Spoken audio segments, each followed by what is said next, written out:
All right, what is up, sports fans? We are back for another episode of The Fan in the End. I'm your host, as always, Stephen Rochelle. Ben will be joining us, but in a second here. I already got my guest for this morning on with us, Mr. Shane Haff, content creator.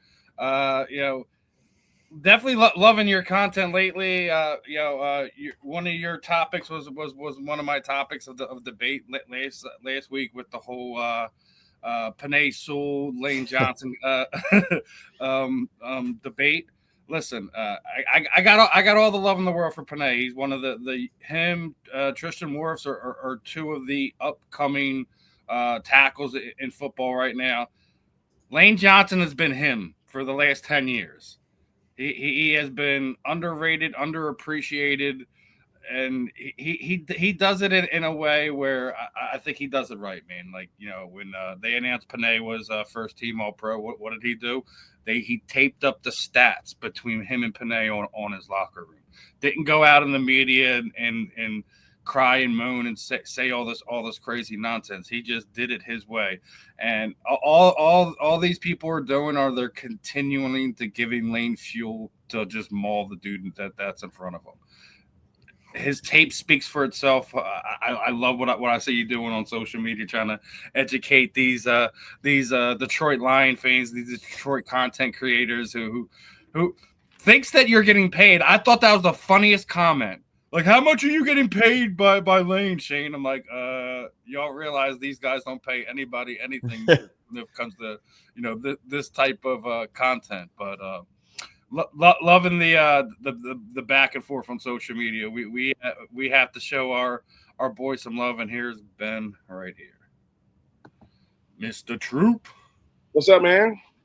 What's up, brother? We're already gotten things kicked off here. Mr. Shane Hass with us was just talking about the nonsense from last week with the Panay Sewell and Lane Johnson stuff. Obviously, Shane was all up in the middle of that, and we did our comments on it. Wanted to kind of lightly touch on that and talk to Shane, but wanted to make sure we get you in here, get you caught up, because I know you've been running around like a crazy man too. Oh yeah, man. Listen, when you listen between me and my wife, we got a bunch of kids over here, a bunch of nieces and nephews. So summertime, so you know how it goes. But I'm just happy to have you on, Shane. I mean, just from a standpoint of you definitely proved that people don't like facts. Facts are very, very stubborn, and I mean we tend to want to utilize analytics through feelings and emotions. And you was like, look, all I'm saying is the numbers don't warrant your explanation as to why Panay, Tristan Wirfs is better, because it's not that they're not good players. When you say better than, wait a minute, now you're saying that they do something that he don't do. That's not true. And when you put it out there, not only did it kill the guy's argument, it makes you wonder, are you just watching the games and going off what the Wikipedia says, or are you looking at the things that matter, like run blocking, pass blocking, one-on-one pass blocking, pressure rates? People don't like those things. So now you let them know, look, I'm not saying that I'm questioning what you're saying. I'm just saying that's not accurate. And he didn't like it, but it don't matter if you don't like it or not. You said that Panay Sewell, he was going all into it. But Shane, I mean, welcome to the show. Obviously, you already been on. But what was your take on the fact that people start threatening people? And I'm like, because I'm giving you facts? When did we start doing that? Sounds like social media for the last 5 or 10 years, to be honest. But yeah, a lot of it is, I think the majority of it is guys that honestly, and this is why I enjoy most days doing what I do, is it's a lot of guys that don't really know what they're looking at when it comes to a lot of those things. And like, I mean, Penei Sewell's an awesome player. And if I was a Lions fan and only watched the Lions play football, I would be talking about how great he is. And I still talk about how great he is. There's a tier 1 of right tackles that is Lane Johnson and Penei Sewell, and that's the end of the list. And there's nobody particularly close. But it's mostly people that maybe they read some things, maybe they just watch their team play it, but then they say outlandish things like Penei Sewell can do things that old man Lane Johnson just can't do anymore. And I'm like, just show me one thing he could do 6 years ago that he can't do now, or really just show me one thing Sewell can do that Lane Johnson still can't do because of his age, because it's just not there. And as somebody who watches a lot of it, it's like, that's just the epitome of everybody's an expert online and we'll say whatever we want to, even if we can't even come close to backing it up. Yeah. But you said the key words. You said when people say better than, I'm like, wait a minute. Better than means he can do something that the other guy can't, and he can do it at a higher level. And all you did was say, okay, if I go to a boxing match, yeah, I know the guy who got knocked out, but if I'm a boxer, I can look at their feet and tell you, well, the guy with the best feet usually is going to be a correlation to a better boxer because they're using technique and not talent. But as you mentioned, to say that Penei Sewell is a top tier, that's one of the top 2 right tackles, is a true statement. But to say he is the best right tackle, wait a minute, based off of what? Youth? The fact that he just signed a new deal? And he's incredible. So Tristan Wirfs is incredible. But I said this. If Tristan Wirfs and Penei Sewell are having coffee at Starbucks and Trent Williams and Lane Johnson walk in, they're going to be like, oh, they're going to tap each other. Hey, man, because we got to have something to compare it to. But we start using words like better than just because that's what you feel and that's what you thought you saw. That's not true. And when the numbers don't back it up, I mean, Penei Sewell wasn't in the top 10, right? And run blocking or something like that. I'm not in the top 10 in run blocking, and I got 2 backs, top tier backs, by the way, to block for. People don't. When I played in the NFL, they would always talk about statisticians. They would always talk about the numbers. And they'll say, when you look deeper into the numbers, this guy ain't really what you think he is. And people going, that's not true. They was like, well, numbers don't lie, man. And from that standpoint, so Shane, keep doing what you're doing, man. I love it. I love the fact that people get that mad because he thought his rant was passionate. It wasn't really truthful. And all you said was, nah, just because you talk loud don't mean you're saying that. The babies can talk. They don't mean much. They can make noise. And I just appreciate the fact that you just said, look, man, this is what I do every day. It's not like I'm coming at you. I'm just letting you know that you're factually incorrect, whether you like it or not. And guess what? Penei Sewell knows that stuff because that's how his coach talk. Hey, Penei, you listen, great year. But you see this with Lane? You see what he's doing? And he does it. Lane Johnson is so good that he's boring because nothing happens over there. Nothing. No pressure, no nothing. And Penei is on a team that's that's obviously very, very relevant now. Jared Goff and the Lions, but just because I'm bringing a team from bringing a team that's never ever really had that level of notoriety doesn't mean that the best team in football has 2 things in common: the best culture and the best players. That's what they have. And Lane Johnson, who ain't gonna say much, just gonna be like, okay, y'all think he better than me.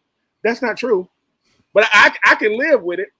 But I'm not the media darling. If you are a Philadelphia Eagle fan, player, or enthusiast, that's not the media darling. That's not gonna get the clicks. Jalen Hurts ain't got a mohawk. He got a nice little haircut, right? Lane Johnson, when he showed his full week, it was very boring. He lays on the bed and he looks like he's too tall for her. He works out, goes home, drinks a smoothie, and beats people up on Sundays. That's what he does. Like I don't have much of a life. I like it though. I'm here for the analytics all day long because the analytics is the game. Whether we like it or not, the analytics is nah. I mean, Penei's nice, but you see how he's opening up. Penei has help in the run game. Lane says, "Leave me alone. I got it." No matter who's on the other side. His last name Garrett. doesn't matter. Last name Bosa, doesn't matter. Last name Parsons, it don't matter. I got them. And if they don't like it, they can go to the other side. They don't get much relief over there, but they don't have to deal with me. I think that was the other stat. I think that was the other stat that Shane put out there that was great. Like Shane, when Shane brought it out there, that Lane's on an island, like almost like 30-40% more than Penei is, and he's way more successful when on the island. So it's something you can't ignore. I'm just gonna say it like that. Yep, for sure. But I do want to get into something like we jumped right into the stuff that you've been going on. How did this journey start from you? When did you start doing your own media, your own podcast, things of that nature? Yeah, I've always fandom has always been a pretty communal thing for me, and I don't live near Philadelphia, so I don't ever just run into Philadelphia fans where I'm at. And so, back 2016, 17, I joined some Eagles Facebook groups, and I kind of thought they were all garbage. And so I started an Eagles Facebook group, and I would invite people that I saw in the other groups that I thought were having intelligent football conversations. And I did that for a couple of years, and I would write these curated, posts during the week, like a preview post and a recap post from the game before and things like that. And some of the people in that group were you should really make that a blog. And so I did that.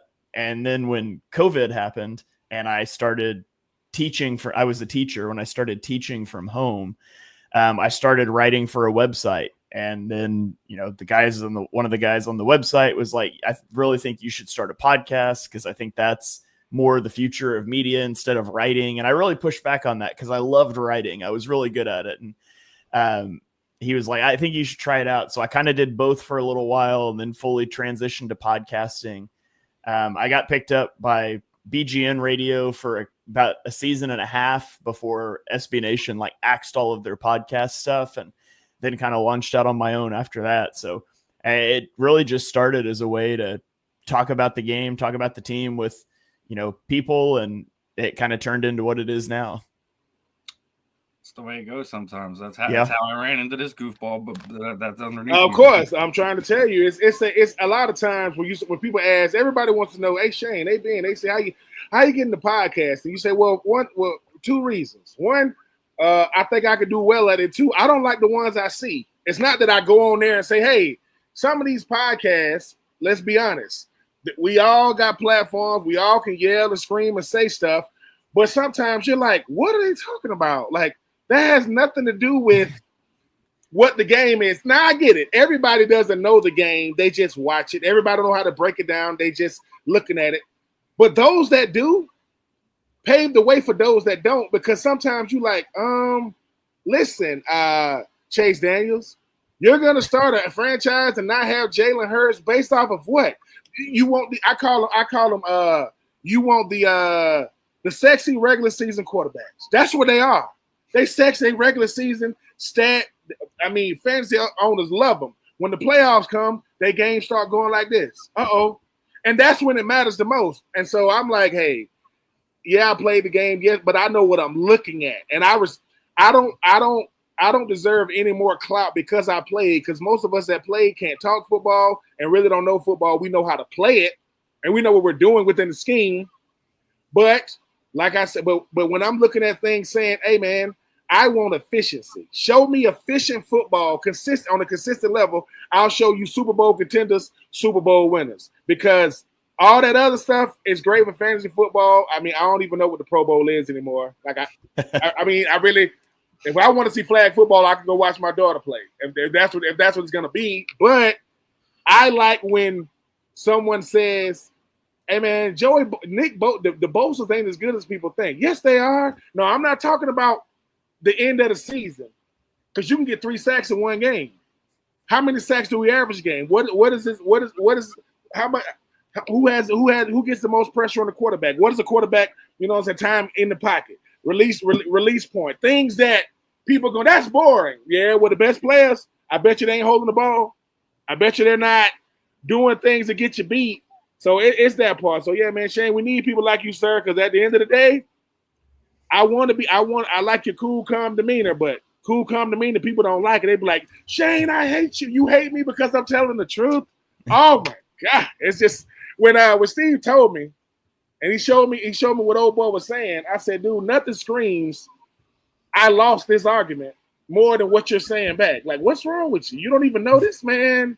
This man is just telling you you're wrong. You know, I'm sorry that we don't live in these echo chambers that all you want to do is sit with people that agree with you. Well, you can be loud and wrong, very wrong. And that's kind of where we are now is who you think you're talking to trying to quote me. Well, I'm not quoting you. I'm just telling you that your statement was idiotic and you were factually inaccurate. And I'm going to do that, not because I'm coming at you, but I don't know Stephen A. Smith. I don't know if he's going to respond to me, but I'll add him. I'll say, hey, Stephen, stop bringing your family members on TV. You got your nephew on TV with you now. You got your daughter on TV with you now, but you want to be taken seriously. All right. Well, I'm going to bring my kids on TV, and we're going to shut that whole network down. We'll shut the whole thing down. Guaranteed. Guaranteed. Yeah, I like the point you just brought up there, Ben, that no one can handle the constructive criticism when someone's saying, hey, like, you know, I respect your statement, but here are the facts. This is what is actually going on.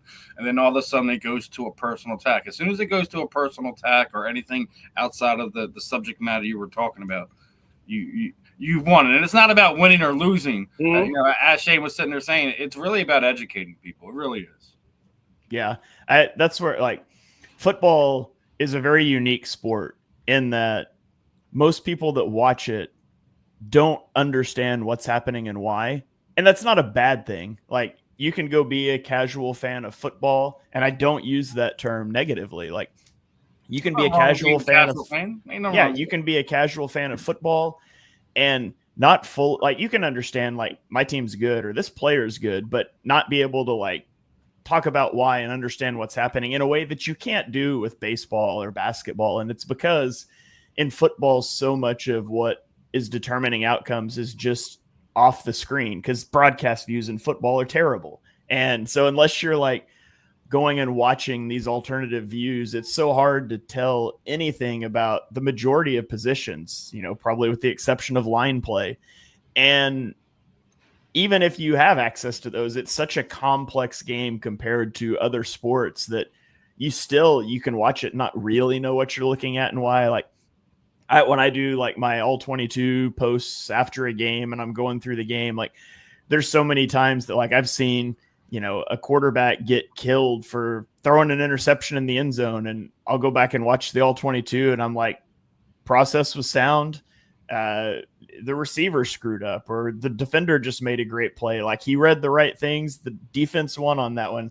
And I've seen some throws where, you know, the quarterback gets praised on game day, and I watch it and I was like, that was a terrible decision. It worked out, but it was terrible. There's just so much that goes into it that most people don't get. And again, that's fine. And that's why I love it, because for people that want to learn, I've got a teacher background. I like to teach the game, and then you run into people that aren't interested, and that's fine too. I'm just not going to argue with you too much. Like, I've always said I'll dialogue with anybody about film clips and stuff until I understand that you're not interested in what I have to say. You just want to argue, and I'm out on that because I don't need validation from arguing with you. So if you want to ask good faith questions, I'm happy to answer them based on what I know, which is not everything about the game, but you know, at a certain point, people will tell me, like, when I'm responding to people, they're just trolling. It's like, well, I'm going to give them the benefit of the doubt until I know for sure. Cause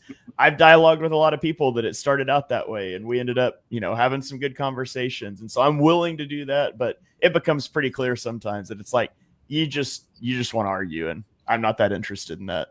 Oh, we gotta get you to sit down with Ben and go over his Atlanta Falcons, because that man, no, Shane ain't got that much time, man. He ain't got that much time to just, because I like what Shane said though. It's like the game of football is the greatest game of improvising that you know. People just don't. It's like, but it's not compromise, improvise. You got to be able to go, hey man, how many different scenarios can go bad in one play? People go, how high can you count? How many things can go wrong? Yeah. Too many things can go wrong. You got to be able to pick enough things to go right to have a successful play. And the quarterback has to be the greatest improviser in the world. But they got to understand what everybody's doing. They got to understand strengths, weaknesses, body language, what the defense trying to do. And those that get it, those that say, hey, man, I go to the line and I'm waiting on the worst. I am prepared for the worst case scenario every single time. That way you can't, there are no surprises. The guys who hope things go well, they're not going to play long because you hope. What you mean hope that those D linemen, they still good. Like they can still get to the quarterback. A no-name NFL player can wreck your whole season. If you say, oh man, he's a rookie, sack, torn rotator cuff. Now here comes the backup. Whereas the only time people understand how many mistakes that can happen in football is when it's raining.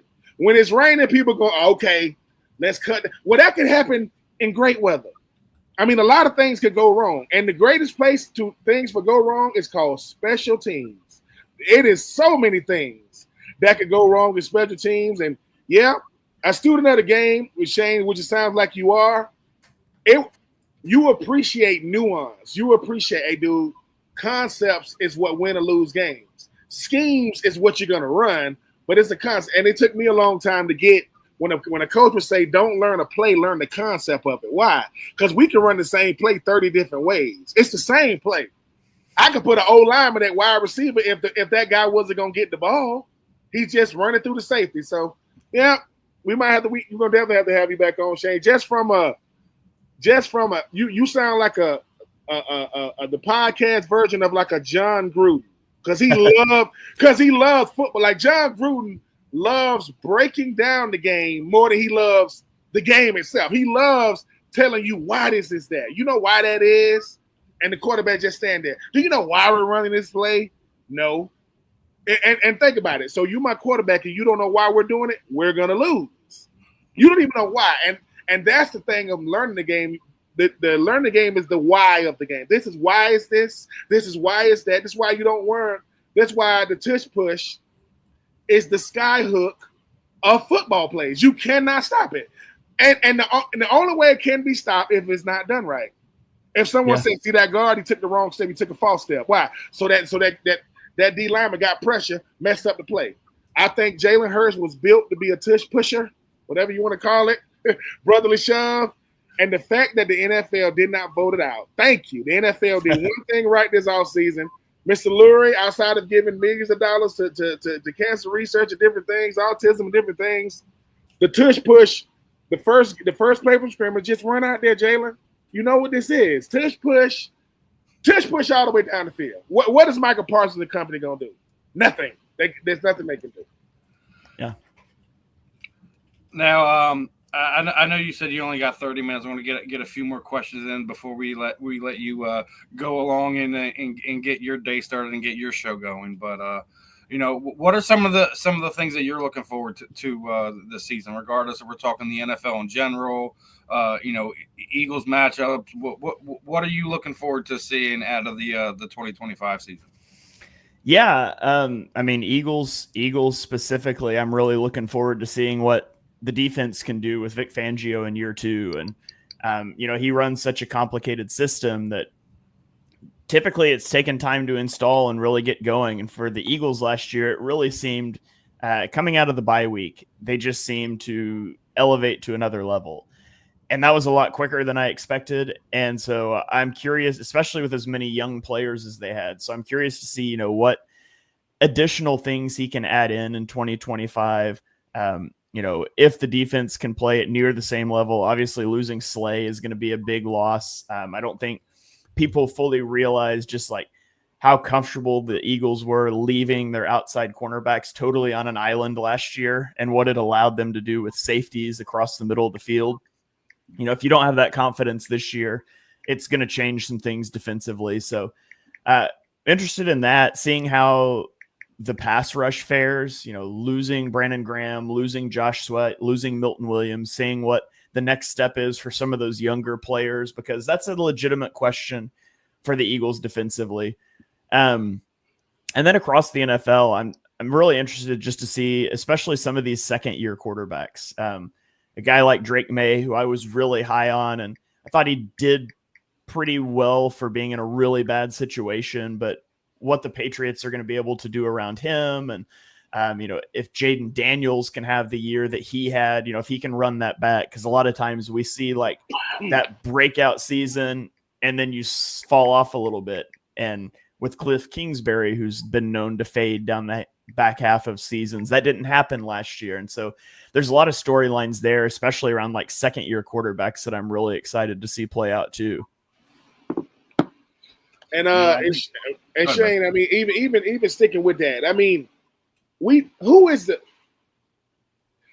most intriguing quarterback in 2025? Because you got so many guys to pick from. I mean, you talk about Daniel Jones potentially, becoming a starter down there with the coach. You talk about this guy named Aaron Rodgers. He's a Pittsburgh Steeler. You talk about a guy like, Justin Herbert, who people just love him. I don't get it. I do not get it. But who is your most intriguing quarterback in 2025?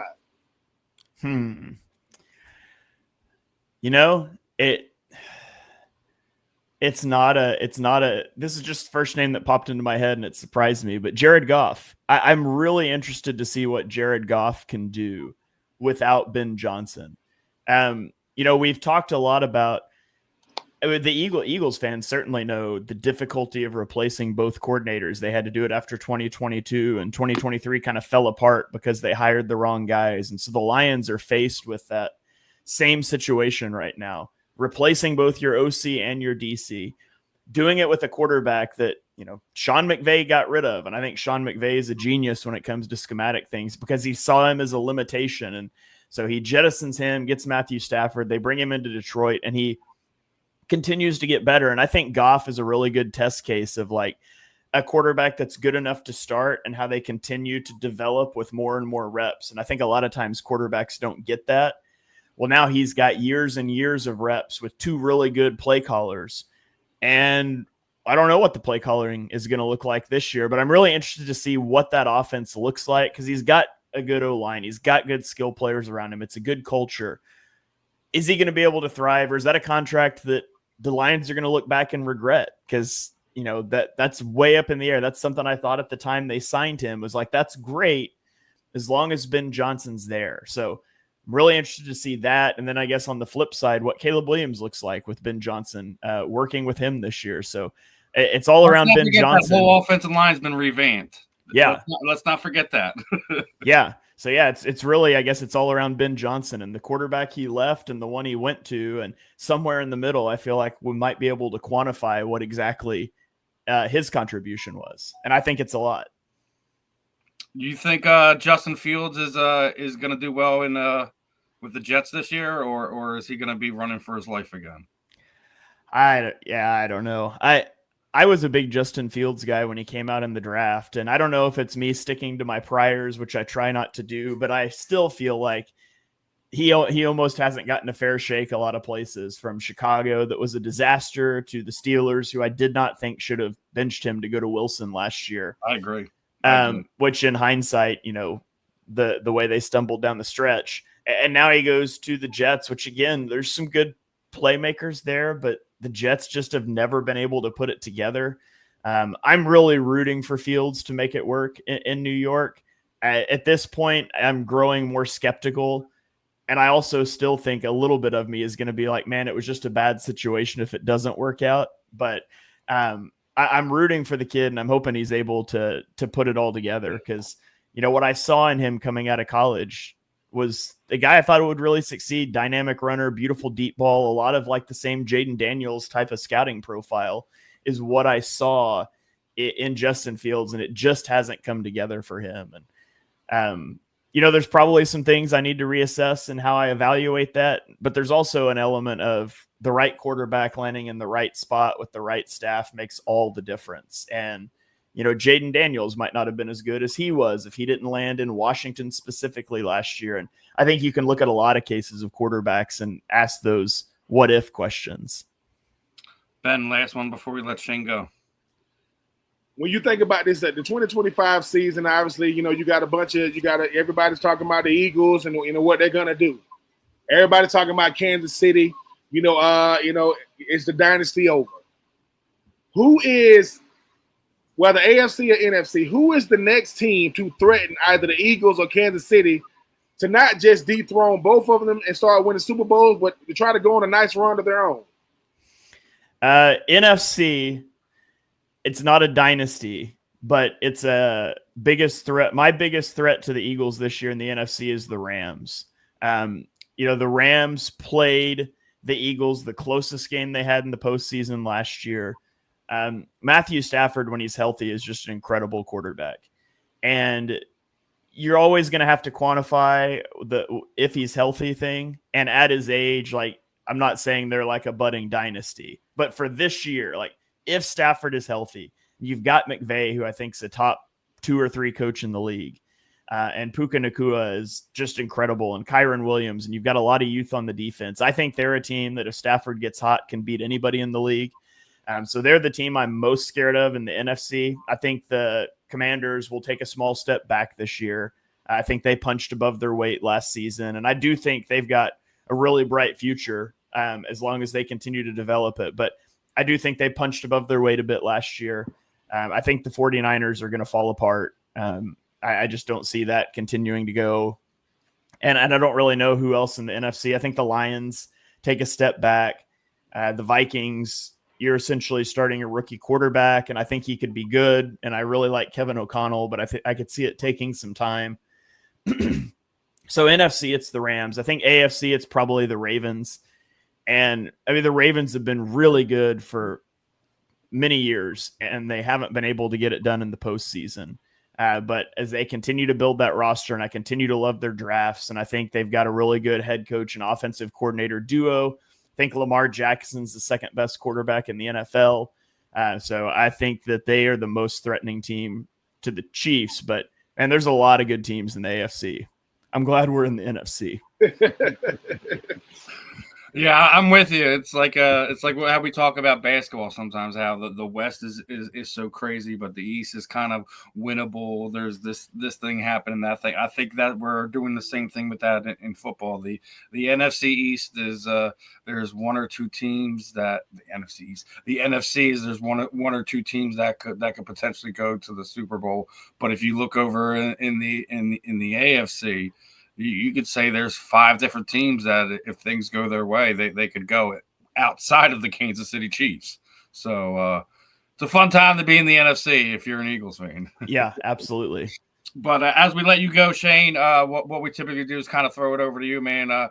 Shoot out your social sites. Let everyone know where they can find you. Give your podcast some love. Let everyone know where to tune in, when to tune in, and anything else you want to say. The floor is yours, brother. Yeah, I am on Twitter at Shane Haff NFL. In the regular season, I go through and do like all 22 watch throughs and tweet clips every week after the game. So I've always told people I'm like your NFL Plus if you don't want to get NFL Plus, because I probably post like 40 different plays from every Eagles game. I run a podcast network, the Eagles Pinpool Network, and we've got a wide array of shows. So we've got a show for everybody, but every show might not be for you. But we've got post-game shows. We've got roundtable shows that are a little more like fan-oriented. We've got preview and recap shows. We have like an all-22 film review show that's my show that I'm on with Johnny Page, who writes similar things for BGN. We've got a draft show that focuses on the college football season and draft prospects. So something for everybody. Come check it out. It's probably more than you can listen to weekly, but try them out and figure out the shows you like.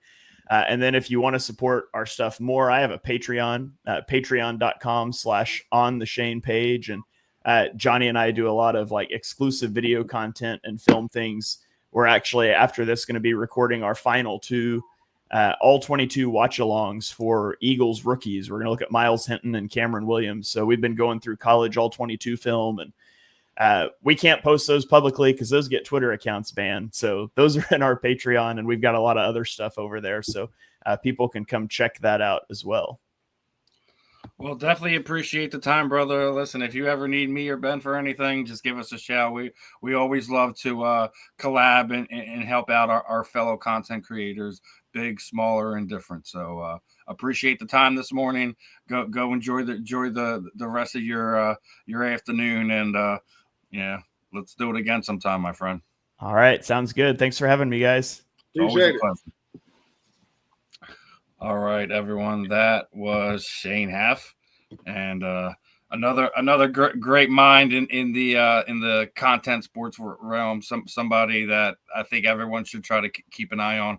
Eagles fan or not Eagles fan, just somebody who if you're a fan who consumes football on any type of level, Shane is a must person you should be following up on. So appreciate his time today, and I'm going to be continuing to support what he's doing moving forward. But lots of stuff to get into, Ben. I want to get into something right out of the gate. I don't know if you've seen this. Gronk did his tight end list for this upcoming season. You know who's on it, right? My man Miles Garrett. Or my man Dallas Goedert's on it. We got Mark Andrews on it. We got Dalton Kincaid, and that's who he has as his top four. And obviously, Mr. George Kittle's number one.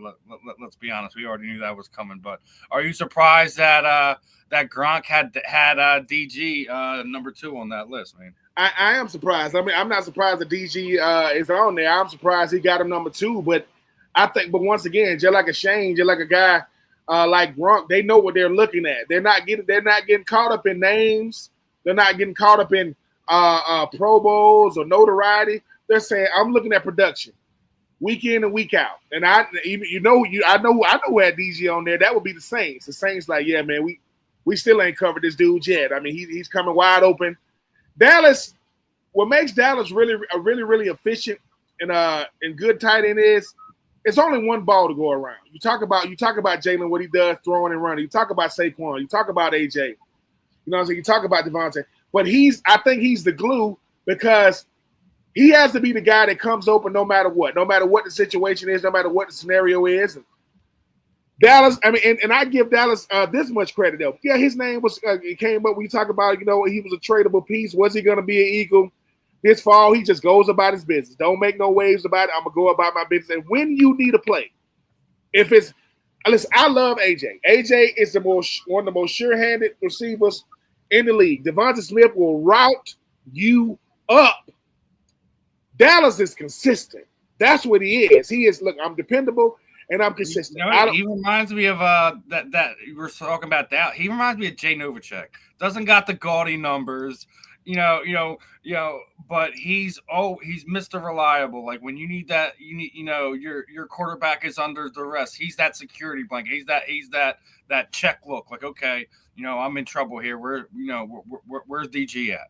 And 9 times out of 10, Jalen knows where he's at, and that's where I think Dallas gets a bulk of his stuff. And as you were sitting there saying, there's only one ball to go around. You got Megatron. You got AJ Brown. You got the Slim Reaper, man. We were talking about him a lot over the last few weeks between Urban Fire having him as his favorite receiver, looking at it around the league. He does a lot.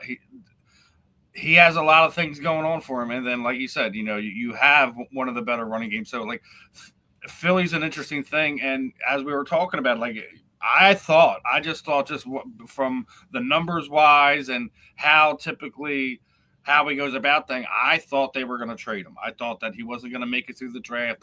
Apparently, from news reports, articles, rumors, whatever, that Jalen talked to him, and a couple of the other guys talked to him, was like, listen, just let the rumors be rumors.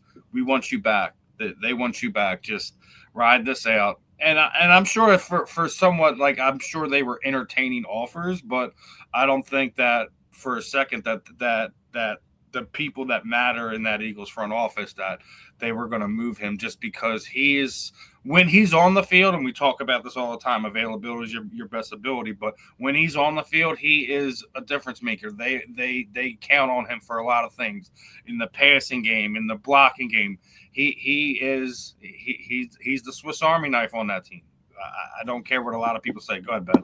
The one thing about Dallas is Dallas has only played in 16 games. I think since like his rookie season, he's missed games here and there. I think he only played in 10 games in 2024. Was very productive in those games. What Dallas has earned is the reputation of being trusted by his coaches, respected by his teammates, and dependable on the field.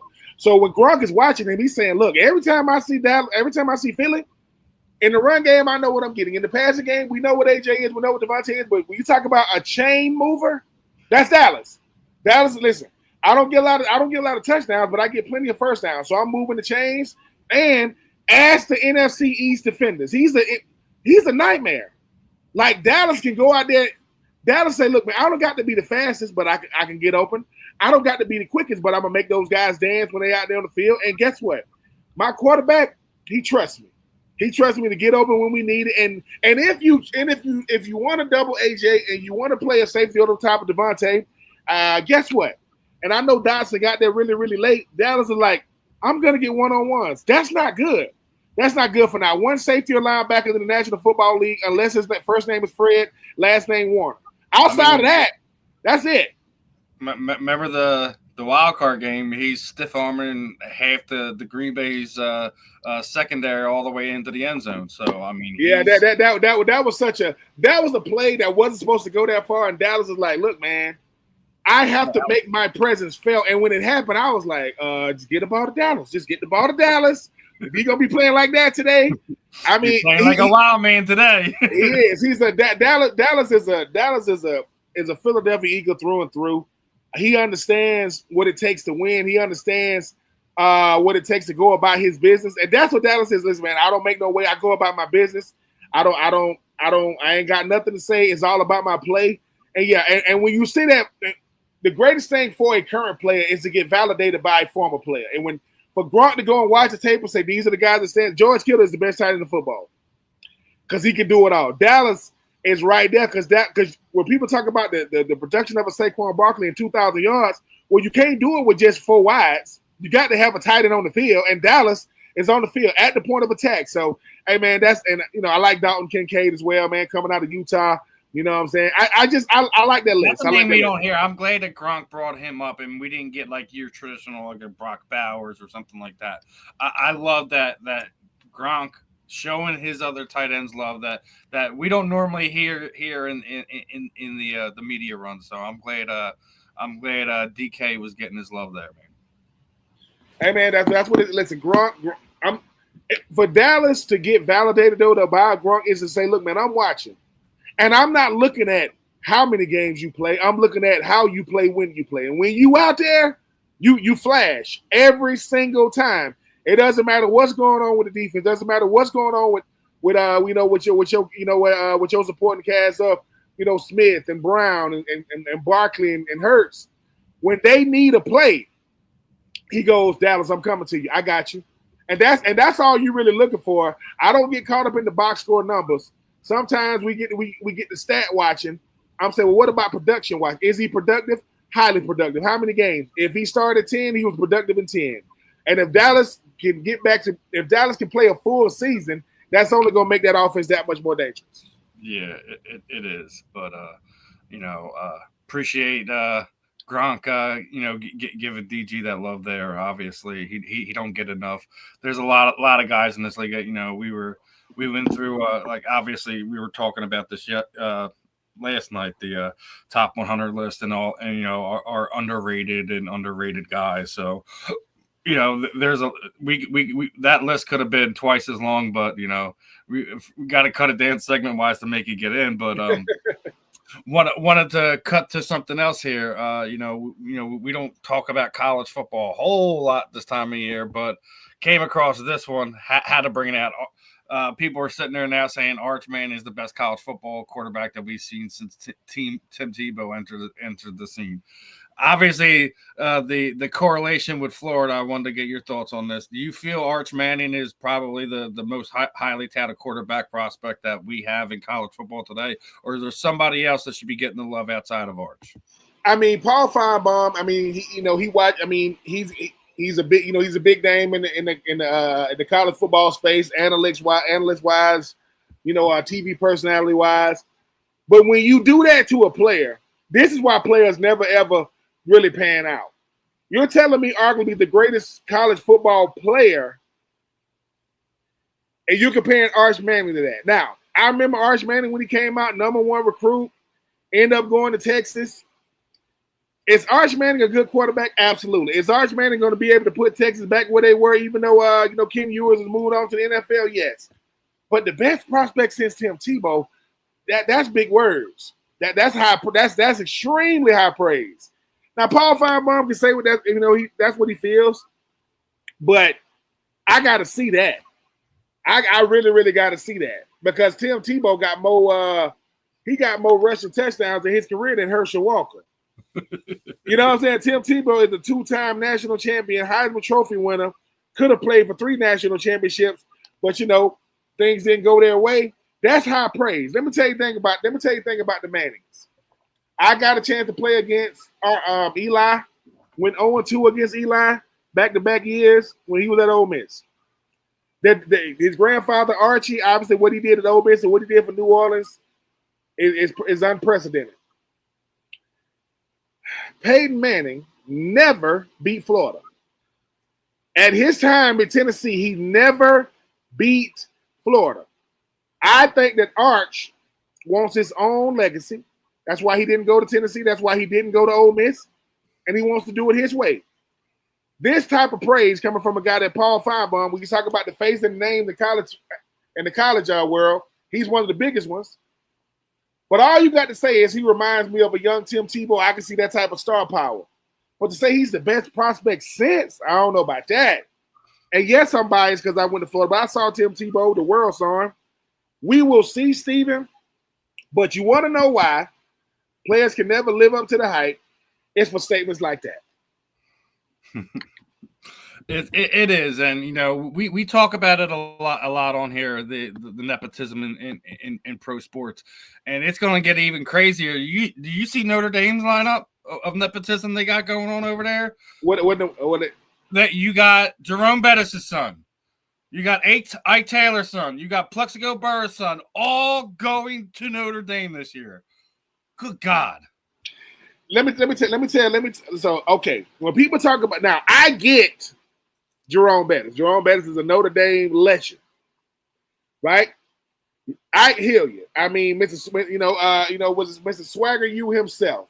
I see that brand, and then you talk about Plexico Burrs, the brand known as Notre Dame, and these players knowing each other coming out. I get it. But understand, too much is given, much required. There's some huge, because I saw that Ryan Clark said his son Jordan ended up transferring there from Arizona State his last year. Marcus Freeman is a good recruiter. Marcus Freeman understands that when you talk about brands in college football, I don't know if it gets bigger than Notre Dame. The brand. I'm talking about the brand. Now, I know they got Rudy. I know they got Touchdown Jesus and 24-karat gold helmets. I get that. But what they did in the national championship last year is the best branding tool you got. Yes, you came up short, but then you tell a recruit, hey, man, if we had y'all, maybe we win that game. If we had Burris, if we had Bettis, right? If we had Taylor there, maybe we win that game. So it's all good right now, Stephen, because they ain't played it down yet. So they could go on their official visits. They can have their daddy standing behind them. Everything is all good.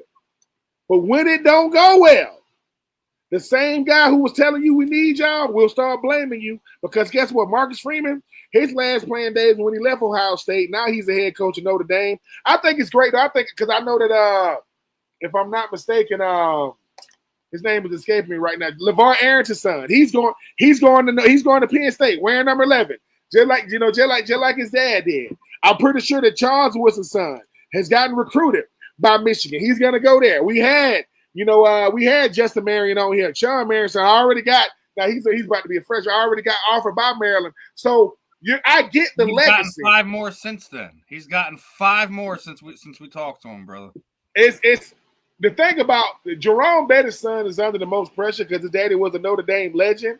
I don't know how much pressure I hear your son got or Plexico Burrs, but that last name serves you well until it doesn't.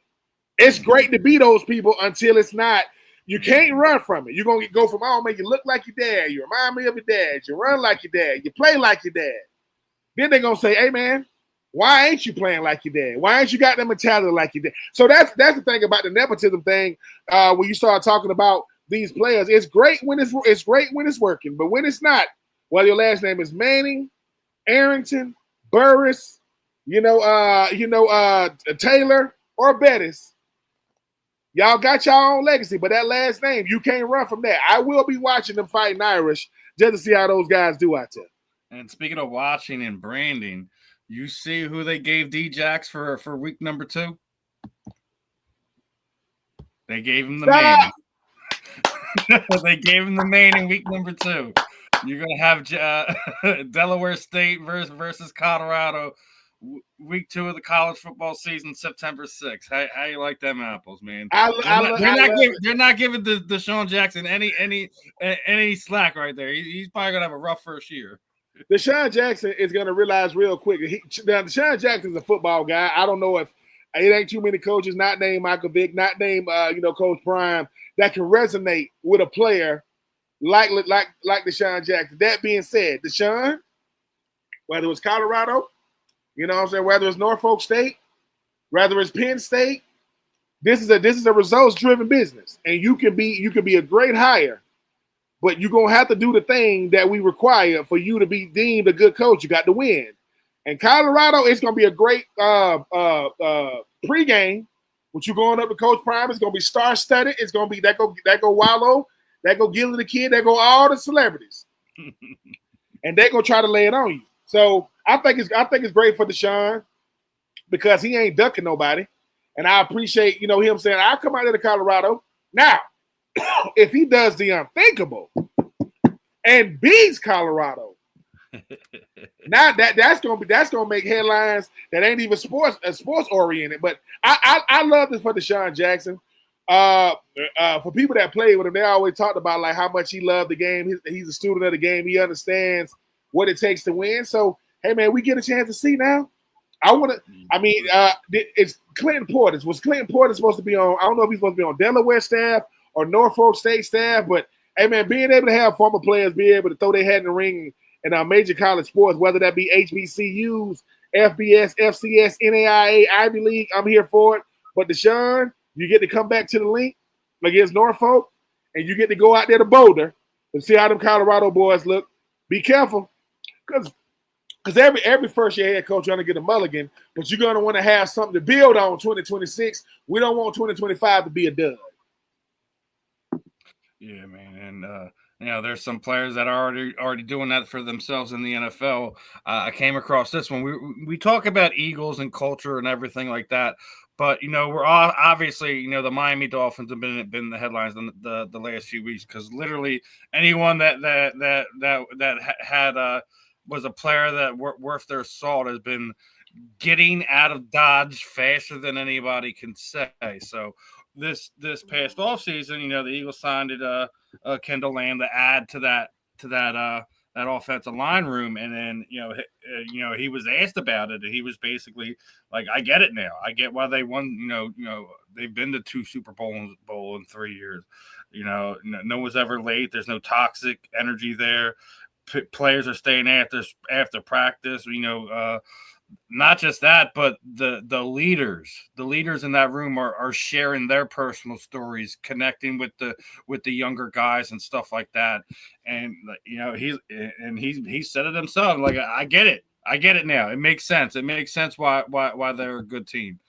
And saying something like that, and not sitting there trying to rag on the Miami Dolphins, but sometimes you need stuff like this to happen so you can change how you go about things. And I think the Dolphins should look around. The people who are the upper management should look around and just be like, listen, we got to emulate some of this other stuff and change the culture here and change the perspective here.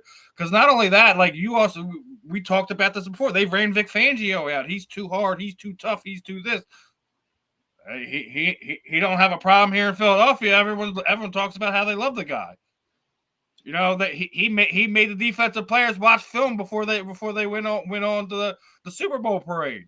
So it's like if you're the Miami Dolphins at this point, you got to take a real look in the mirror and just be like, listen, what do we got to do to not mirror that, but just get a piece of that and start changing the things that the perspective of our teams have. I mean, if I'm them, I think the obviously next move is to get rid of a Tyreek Hill. He was a guy that was on your overrated list. Doesn't mean he's not an amazing guy, an amazing player, and has done amazing things in this league. But we talk about it again, culture. Yep. And our man, Mr. White, says that dirty C word. So it is. What's your thoughts on this one, brother? I did see that, and here's the thing: it's all kinds of coaches, right? You got toxic coaches, you got harmful coaches, but then you got loving coaches, winning coaches, family coaches. The thing about what that young man realized real quick was this: dang, I see why they winning. Like, we only see on Sundays, but I see what happens Monday through Saturday. He talked about, man, ain't nobody late, ain't nobody toxic, ain't nobody trying to find a way to get up out of here. Guys talk to each other 15 minutes after the meeting. They talking about life. That yeah, I'm Lane Johnson, right? Yeah, I'm Jalen Hurts. Yeah, I'm Saquon Barkley. Yeah, I'm A.J. Brown. Yeah, I'm Jalen Carter. And yeah, I got struggles. But let me show you how I get into my mental space. Let me show you how I get back right. Because I know that we all got struggles, but how do I limit my struggles so that it doesn't leak on the field? How can I be the best teammate I can before I'm putting team over me? I'm an individual, but I care more about the collective. And when you are in a winning culture, it don't take long to realize it. When you come from a toxic one, you like, wait a minute. Y'all don't got guys in the media talking about they want out? No. Y'all don't got guys in the media talking about their contract? No. Y'all don't got guys talking about the scheme? No. Y'all don't got guys getting arrested for the game? No. Y'all don't, and if we do have that, what? They're no longer here. So if that was the case, there is no, we need you that. No. We don't need nobody. We want everybody that wants to be here, and you prove your worth in your works. You prove your worth in your preparation. You prove your work in how you go about your business. And if you don't, you out of here. And look, it's nothing personal, right? We don't even make it personal. It's all business over here. But when you in a situation like that, Steven, to where you're going, wait a minute, so y'all really know each other. Yeah. I know who just got married. I know whose wife is expecting. I know about his mom over there. Why? Because if I know you, I know why you play, not that you play. I know what makes you go. I know what makes you tick. I know what buttons to push to get you to go. I know what buttons to not push as well. I know what to stay away from. But they're taking the word professional and they're expanding it. Man, we don't got to go about business as usual. Now, if you want to be out of here as soon as we done punch the clock, go ahead. But don't be asking us to come be a part of your charity event when you ain't a real teammate. You just wear green and white. And I think that's what he's realizing, saying, wait a minute. So Howie Roseman is putting good character people around each other, not just good football players. And if your character and what I saw was a representative of who you are and not who you really are, you gone. And that now sometimes the business is going to be the reason why you gone. Ask Darius Slay how much he loved being an Eagle. I'm pretty sure Chauncey Gardner-Johnson just said something else about love being an Eagle. Mekhi Becton, he's gone saying, yeah, man, it's something different. What's different about the Eagles? The culture, man, it's real. It ain't fabricated, right? It ain't something that they put on the wall to say you got to be this way. You walk in that building and first team all pros, 2,000-yard rushes, all pro receivers, all pro right tackles, treating you like you are all pro, and you just got here. So, yep. Once again, people, the Philadelphia Eagles are giving you their blueprint, and they're doing this in broad daylight. And all you got to do is emulate it. Doesn't mean you're gonna win, but if the culture in the building isn't strong, the team on the field definitely ain't. And you seeing why the Eagles gonna be hard to build, because now their culture is called family. That's what it looks like. That's what it feels like. That's what it is.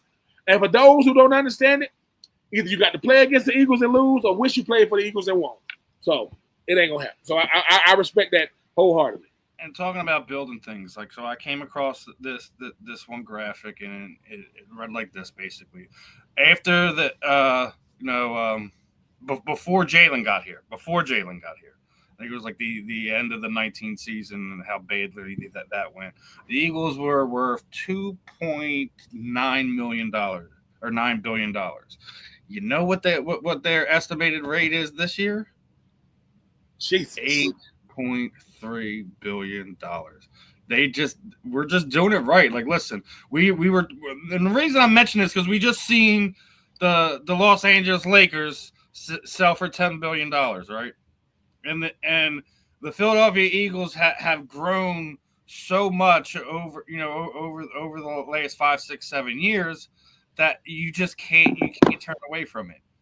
They're pulling all the levers and it's the right lever. It's not just the blind deaf guy just pulling the machine around doing whatever. They know what they're doing from top to bottom. Like we're just talking about the culture they're bringing in. Are you surprised to see that much growth from 2019 to as we sit here going into the 2025 season? What are your thoughts on that, bro?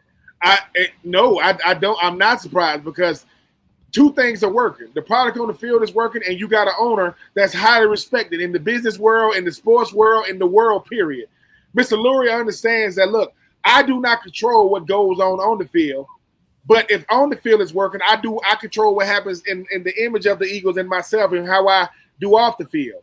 And that's 8.3 in 2025, people. They keep doing what they're doing. That's going to keep going up. It's going to be 9 here really, really soon because the Philadelphia Eagles are a tradition-rich franchise. Their movie, right, is invincible. You know what I'm saying? When we had, Vince Papale on here, when you're talking about, it goes all the way back, to guys like, we talk about, Jaws, and we talk about Randall Cunningham, Norm Van Brocklin, Stevie Van Buren. There's just so many different names that we can go over. I'm bringing up names from the earlier years when we were the NFL champions, which people don't want to recognize, but I'm not going to beat on that horse anymore. But the tradition here in Philadelphia is strong and rich, and it's so blue collar. And yep. Mr. Lurie has taken him to another level, and I still say to this day, thank God he bought this team when he did. Because it was a rough time, my friend. It was a rough time. Hey, but you know what? What Mr. Lurie did when he bought the team is he said, "Look, I got to see the future in the present. I know it's gonna take work, but I see what this team could become." And obviously, when you're saying these things, he trusts how he puts a team together with a GM, with a president, with the people in the scouting department. When you talk about the staff people, you talk about the equipment people. When you talk about the people that work at the stadium, you talk about how, like you just mentioned, Philadelphia is a blue collar city, gritty, grimy, love with a passion, will fight you, but for what they love with a passion, and that's what you see. Donovan McNabb is respected not from what he did, but who he did it with. He did it with the Eagles. LaShawn McCoy and Deshaun Jackson and Michael Vick and Javon Curse and Brian Dalton. Who you do it with has just as much significance as how you did it. Well, when you do it in Philly, it's going to count because the city going to make sure they let you know. And, man, we appreciate your efforts. But we're going to talk about you now if we think your effort could be a little more. And who's the one? So a guy named Nick Foles broke it. I'm going to get the first Super Bowl. Then this guy named Jalen Hurts comes and say, hey, man, we ain't satisfied with just one. And yes, you lost the first one that you went to, but you won the second one. Every time you see a full-fledged Philadelphia Eagle, whether that's your GM, whether that's your head coach, Nick Sirianni came out the womb to be the Eagles head coach. Like he just built for it. And I think Doug Peterson was, right? I'm not saying that, but to be a Philadelphia Eagle, and you start saying, what does it take, man? Well, you got to be built different. You got to be thick-skinned. You cannot be timid. You cannot be emotional. You got to be passionate because that's what Philadelphia, the city, is. Not just the teams. I mean, people say, have you ever met somebody from Philly yet? No, if you've ever met somebody from Philly, you're going to know. It transcends race. It transcends religion. It transcends gender, right? Philadelphians are dead serious.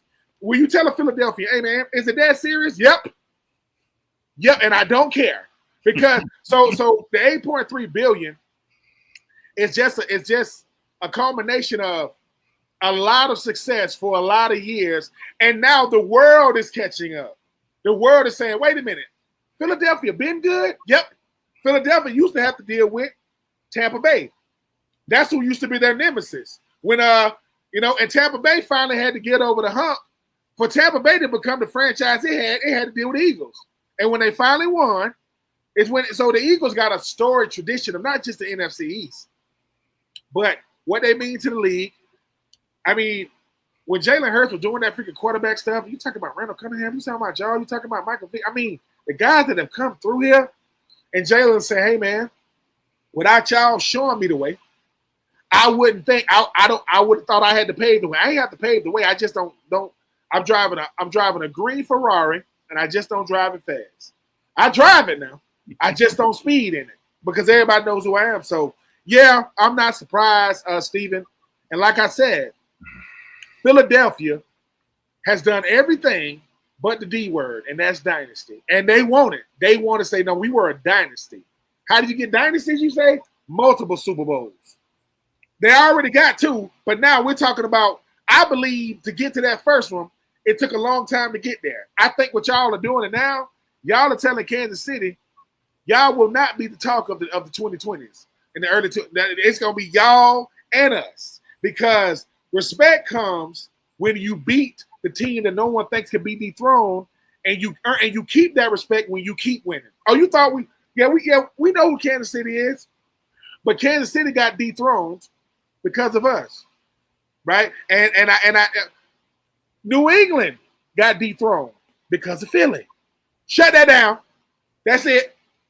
Now, Philly is saying, hey, man, how can we really make them hate us? What you mean? They don't like us. We want them to hate us. Oh, man, keep winning. Keep beating the best teams over and over and over and over again.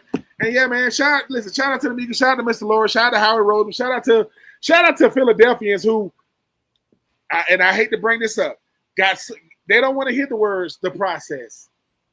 F the process. I don't want to, if you are a 76ers fan, you don't want to listen to it. And the Phillies are in the NL East, that's just as competitive as the NFC, as the NFCs. When you talk about the team, now my Braves ain't that competitive this year, minus the Braves this year. But no, man, I just think that I'm gonna ask you, what is it feeling like for you, Stephen? Because like you say, I mean, you a Philadelphia Eagles fan to say, dude, I'm living in a time to where we're getting the respect we deserve geographically and nationally, whether people want to give it to us or not. I'll say it like this, man. We went through some hard times. The year I was born was when they went to their first Super Bowl and the Oakland Raiders put belt the asses, and then we didn't sniff it again until I was just out of my teens to becoming a young man in the early 2000s, and it was just heartbreak after heartbreak. The first time they went to the NFC championship game, you get asked to buy the greatest show on turf. Ain't no shame there. But then the next few years, it just losing to the Carolina Panthers, having the Rondé Barber game where he we're about to go in and score and lock the game up, and then next thing you know, he's running it back to the house, and they're getting their first Super Bowl instead of us. Falling short to Tom Brady for the first time. You have to go through those growing pains. And, I'm sure Mr. Lurie, had it in the back of his mind, like, we need to be better at this. We need to be better at that. And then, you make a couple of the wrong decisions as coaches. Maybe let Andy Reid go a little bit too soon instead of adjusting things, how you were doing draft-wise, free agency-wise, etc. And then, finally in the middle of the 2010s, you get there. You win your first Super Bowl. You have to go through another regime change, and then you're on the cusp of it. And one of the big things about why I think they're in a great spot is just spending money right. And we talk about Howie Roseman all the time. I'm going to pull this graphic up. They are the least expensive defensive team in the NFL, the least expensive defensive team, and they're arguably, top 5 right now. Regardless, I know we definitely got to put the Pittsburgh Steelers and the Baltimore Ravens. They get their due without a doubt, But they've built this team the right way. To do it to not only do it, but then not only not handicap yourself where you can't go make moves, you can't go make trades, you can't keep your guys long term is important. It's like you're sitting there saying it's not just what you do, it's where you do it, but it's also how you do it. And when you see a graphic like that, and then we're still talking about Cincinnati still hasn't gotten their rookie under a contract, their first round draft pick. They still don't have what's left of their best pass rusher on their team. He's only been double-digit sacks how many years in a row now, and you still don't have him under contract. So when you see all that going around and then you see what's going on here, you got to be proud. You know what's potentially coming. Then I don't know if you've seen this one, but did you know that Brent Selleck has been a consultant and a coach with the team and has not taken a paycheck from Philadelphia? Wow. So you can see like what's going on here. I've already said culture and everything like that, but it's just the way they're going about things and how they're doing it. And not just that, when you have the veterans like a Brent Selleck, you've already heard Brandon Graham said he's going to be there. You already heard Jason Kelsey say he's going to be there. When you have guys like that not just beholden the city, but beholden the franchise to a point where it's like, I'm not taking your money, because they care about the team that much, shows everything you need to see. The money thing is another thing, the respect thing is another thing, but to just be there in it, like I hope at some point in time you get to experience that with your team, brother. I really do. Like No. I mean, it says a lot. I mean, I look at the former guys. I look at Graham. I look at Fletcher. I look at Brent Selleck, and I look at how passionate they are for Philadelphia. I look at how they credit Philadelphia with everything they've done, everything they're doing, and they don't shy away from saying, I'm using this Philadelphia team, staff, fan base, and that's rare, man. Fletcher Cox, a lifer. Graham, a lifer. Selleck, a lifer. You did it. I'm doing everything. I grew up as a young grown man. All names were drafted here. Yes, and man, quick Brent Selleck story. I remember when Brent Selleck was coming out, and I'm with the Titans at the time, and it was this guy that was trying to represent me, and he let me meet. He said, "Man, how you doing?" I'm Brent Selleck, tight end, and I just remember telling Brent, man, I remember shaking his hand and said, listen, man, wherever you go, man, enjoy the process, man. Like, enjoy it. Don't get caught up. Because, listen, I played for the Titans and the Bucs and the Raiders. And the Raiders are, a tradition-rich franchise. They just haven't been relevant as of late. The Bucs have gotten way relevant as of late. And the Titans, man, they still scratching and clawing to stay relevant in the AFC South that don't really have tradition-rich teams. I mean, you got the Jags. You got Houston. The Colts are – the Colts were relevant when they had Peyton Manning, when they had, Andrew Luck. It ain't been much to talk about since. Brent Selleck got to get drafted and played his entire career, and he got to say, man, at the end of my career, we're talking about Super Bowls, man. And now he's won one as a front office person. That's Brent Selleck saying, I just want to be a part of whatever Philadelphia Eagles got going on. Because I know how special this place is. I know how special the people are. I know how special this team is. So, hey, man, shout out to Brent Selleck, man. Shout out to Graham. Like I said, shout out to Fletcher Cox. Guys who are finding a way to utilize what they meant to this city, to this team, but also not shying away from utilizing the same momentum they had as players, as former players. Yeah, it's like I said, it's a special time and a special place to be here. And the only mistake I'll sit there and say Jeffrey Lurie's made was the FIFA World Cup. Did you see what them soccer fans did to Lincoln Financial Field? No. They took Reggie's head. First off, I don't know if you've seen this, but somehow they managed a whole section to get flares flares into the stadium. It was smoking and all kinds of other stuff. Look, I know soccer fans, quote unquote football fans, are a different type of fandom. But man, what did Reggie do? Why you gotta take Reggie's head? Somebody there said, "Look, this is how this conversation goes. If we get in the stadium, man, they got this guy named Reggie White. He's the great. Listen, he's one of the greatest football players of all time. He's one of the greatest Eagles of all time. The Minister of Defense. He's him. I'm gonna take his head. No, dude, don't do. I'm gonna do it. I just hope they ain't got me on camera. Y'all gonna have to shield me, because if they find out who I am, my life it's a wrap. I'm gonna have Philadelphia Eagle fans. I don't care where I am in the world, because they got money and they got flickering flyer mileage, and they're gonna come for my head because I took his head, literally. But hey, man, you know what? Listen, fanatics are real people, and everybody can't handle it. I mean, somebody take your picture, move on. Take your picture, move on. I'm not taking a picture. I'm gonna take his head. Don't do. I got it. Let's go, guys. Let's get out of here. And with the melee of everything, I mean, with so many people walking around, how long? Just imagine that security staff member or that staff member at the stadium going, "Yo, I need y'all over here. What? Meet me at the Reggie White statue. What's going? Look, man, where's his head at? I don't know." Somebody. I mean, when people start saying, "What type of memorabilia do you have in your house?" You're gonna have cleats and basketballs and baseballs and signed jerseys and gloves. Is that Reggie White head right there? Yeah, don't tell nobody. Did you go to Philadelphia Eagles Stadium? Yeah, man, I was there. I was there for a football game, not an Eagles game, but a soccer game, and I just took it. How did you, man? I don't know, but I got it.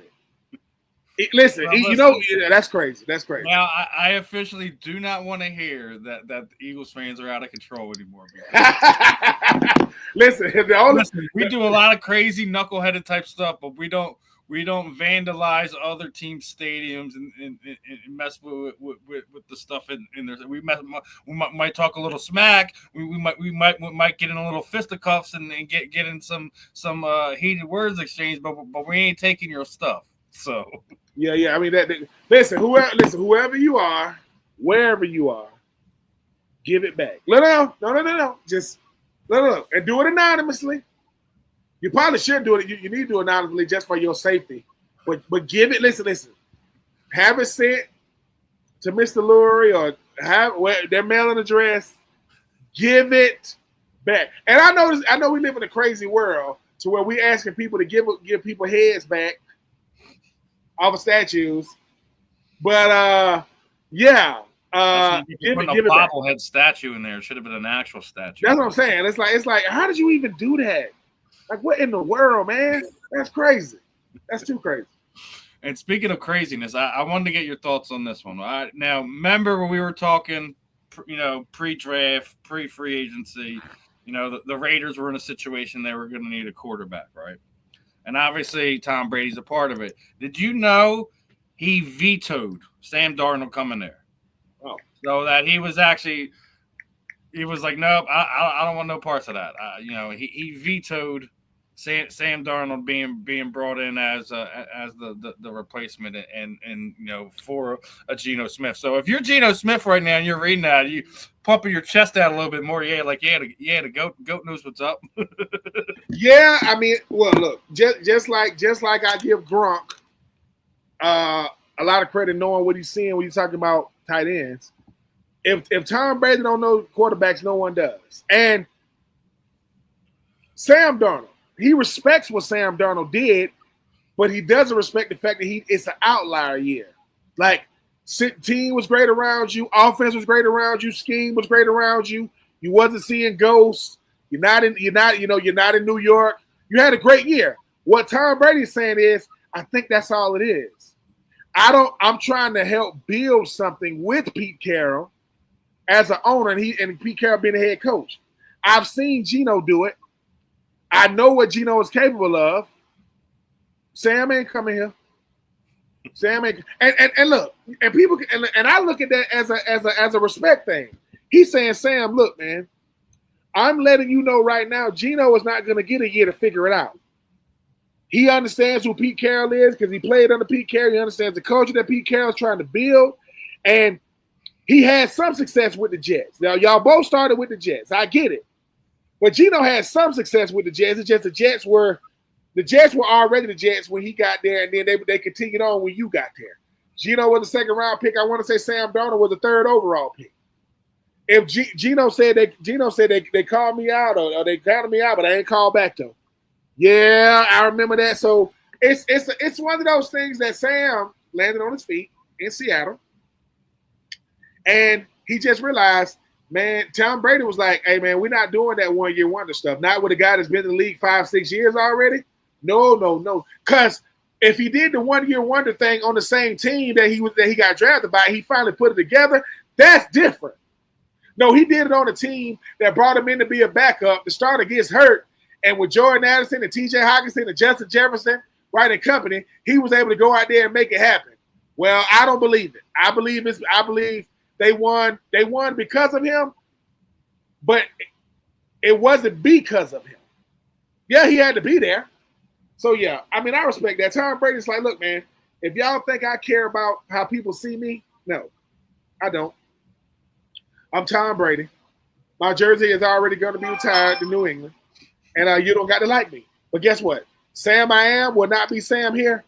He won't be Sam Vegas. He's going to be Sam Seattle. He is not coming here, and I respect it. Hey, listen, you can take it however you want, man. You can take it as a motivational tool, whatever. But it's one of those things where if that's what he's saying, that's what he's thinking. That's he's one of those voices they listen to over there now. Put it up on your locker, man. Make it your motivational tool. Be like Lane, man. Don't take it and run yourself down over and make that a tool for it to motivate you to have a better year, to show that you're not a one-hit wonder. So we'll see how everything plays out. Was Sam Darnold right? Was Tom wrong? Is Geno Smith going to be a better fit? I still think you're right that he is going to be a better fit just because of the familiarity between him and Pete Carroll. I think that's going to be a big difference there. But do want to change gears here because WNBA's got some news, and we've been touching on it, and I've already talked about this, but the expansion teams that we're going to get over the next 5 years, Cleveland, Detroit, and obviously here in Philadelphia, and I'm going to say it again, the Liberty Bells has to be that team's name. I mean, I like it. Number one, the WNBA is expanding, which means they're getting more eyes. They're getting more exposure. And what did you say you would call them again? The Liberty Bells. Let's do it. Let's not complicate this.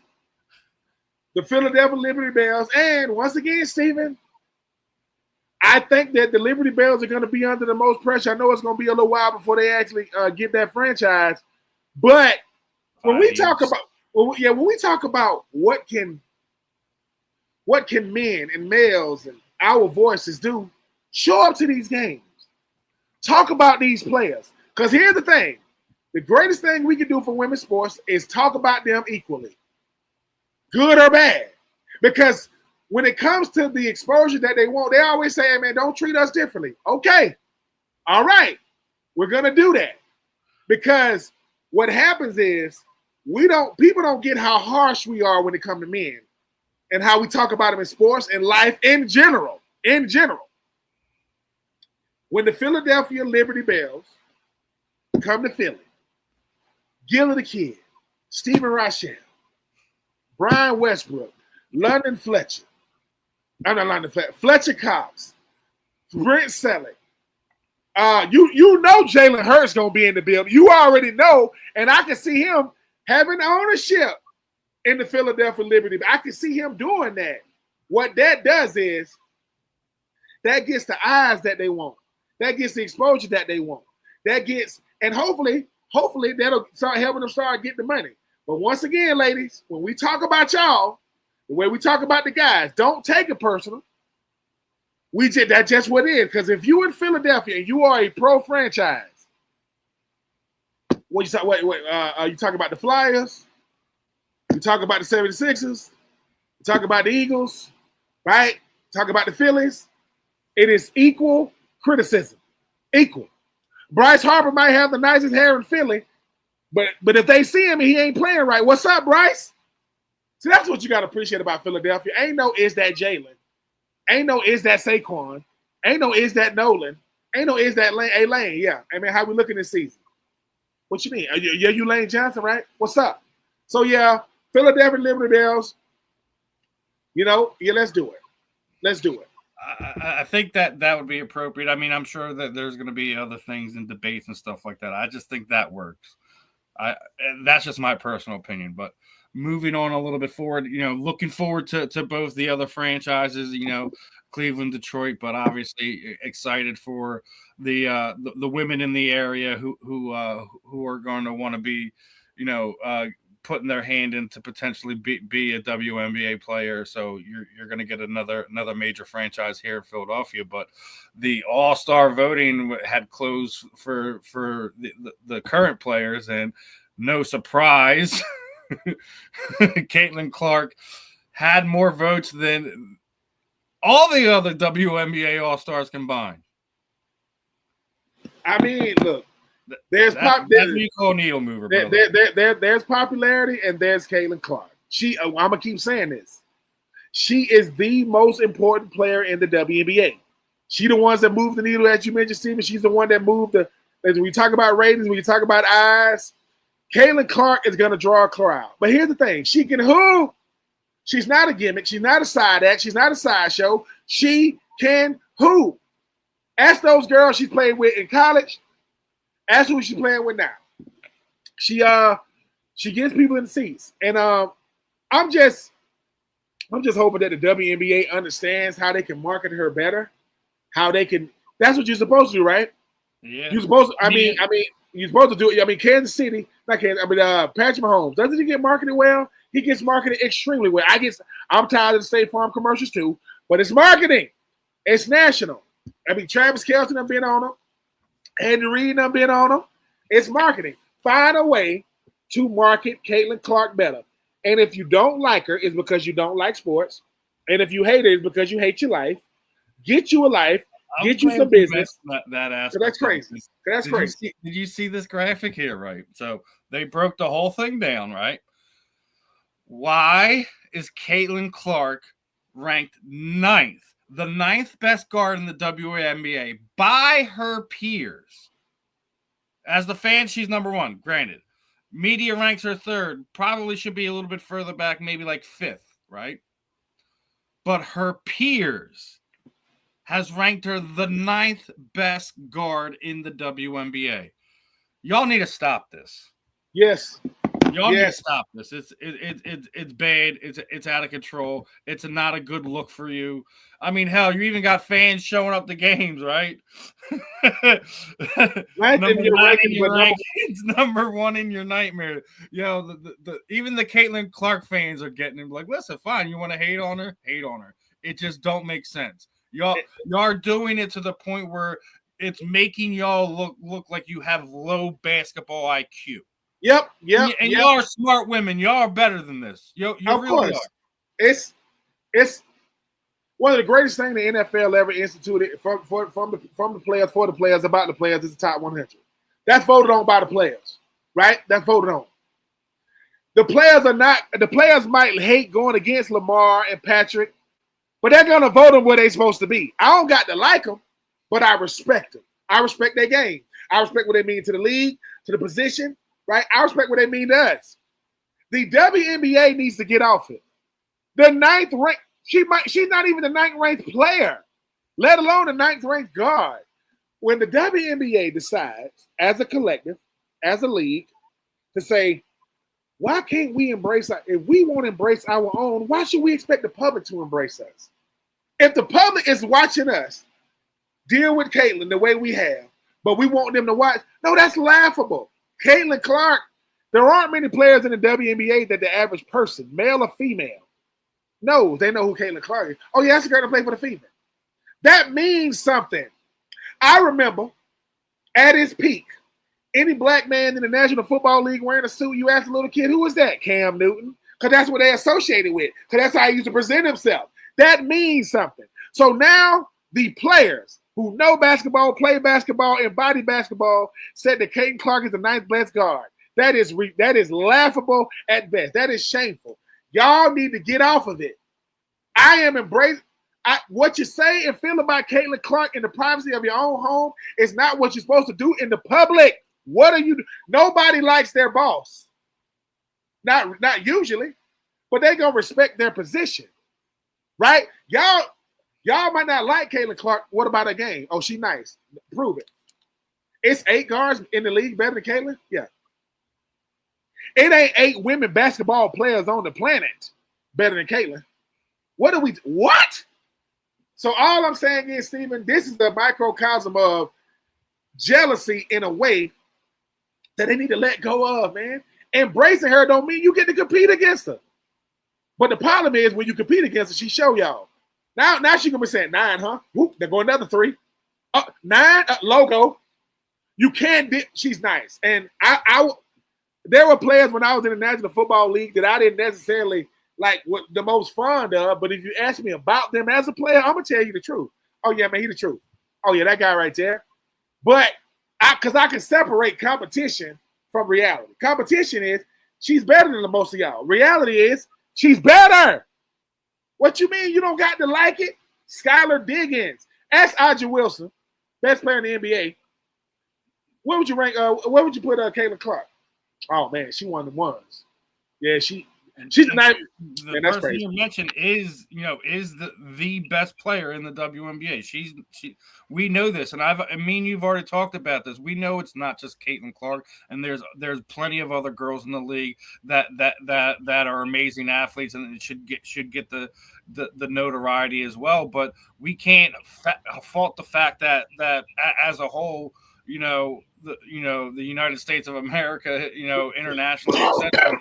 That we want to see Caitlin Clark. She is, the Michael Jordan of it right now. She's the face. Yep. And every league needs a face. Every league needs a villain. Well, for the WNBA, that might be the same person. Y'all face is Caitlin Clark, and y'all villain is Caitlin Clark. She's two-faced. She is. She's exactly. You know what? There it is. That we got it. Aja Wilson is she's the Dark Knight. She's Bruce Wayne, and Caitlin Clark is Two-Face, right? Caitlin Clark is the Joker. She's the Iceman. She's the Penguin, right? But at the end of the day, she's a great villain, if that's what you want to call her. And I don't get why, when the world essentially is embracing the WNBA ain't. If you don't embrace your best, that's not embracing the game. That's not embracing the league. So don't get mad when people say, hey man, we're gonna treat y'all how y'all treat Caitlin. Well, that's silly. Ain't it silly for us to treat y'all a certain way because y'all ain't embracing Caitlin, but y'all get to be the silly professionals? That's silly. You get to compete against her. Respect her game. Because she's only gonna get better. And the more she gets individually, the way we talk about Nike and endorsement deals, that's more eyes. Angel Reese is getting eyes, right? She's playing better. She really, really is. He is playing better. And it's something me and you talked about. And I gotta mention it. You talking about Angel Reese. Who's missing from this graphic, brother? See, man. And rightfully so, she's snubbed. She's snubbed. I'm going to say that right now. She's leading the league in rebounds. She's been playing outside of her mind lately. I think she dropped like 34 points the one night. But the other thing is it's someone said it something like this. When we're talking about Caitlin Clark, we're talking about expanding basketball, being this ambassador from basketball.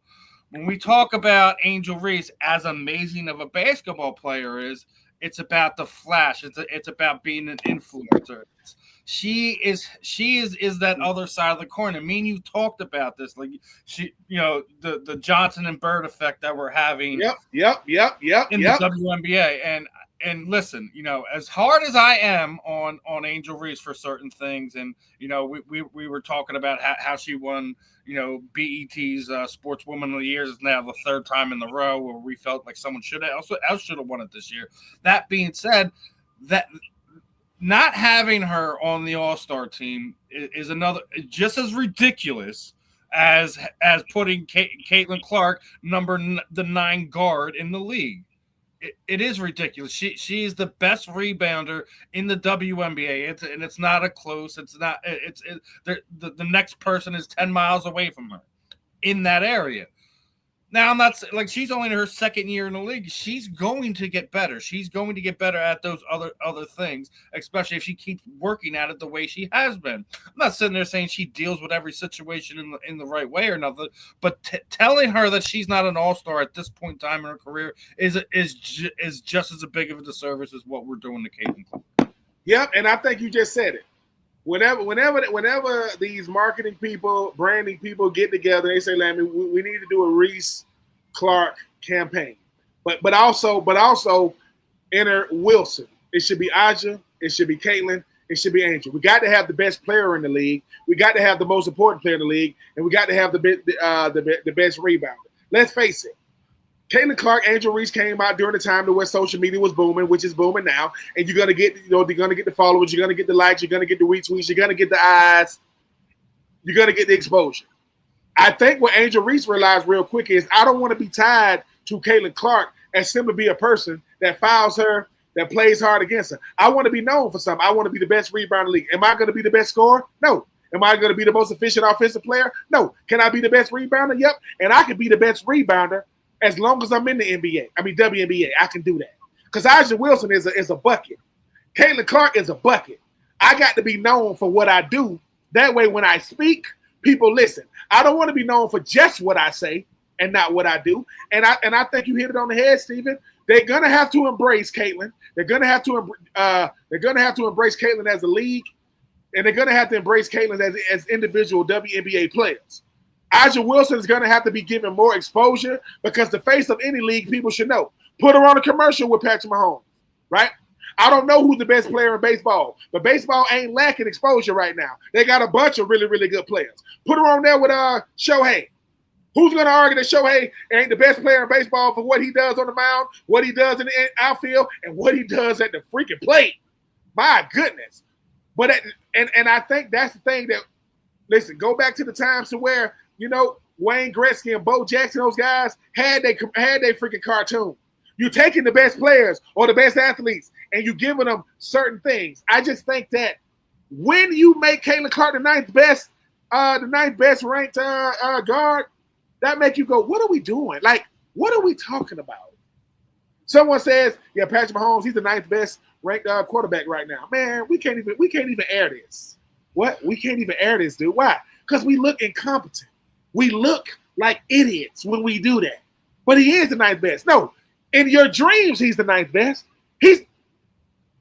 Patrick Mahomes, and since he's been a starter, has only gone to AFC Championship games and Super Bowls. Yeah, but I think Justin Herbert is better than him. Don't say that out loud. Good Lord. It's like that's what's going on with Caitlin. There are people that think she's not that good. Well, we just had Shane on. Is that what the numbers say?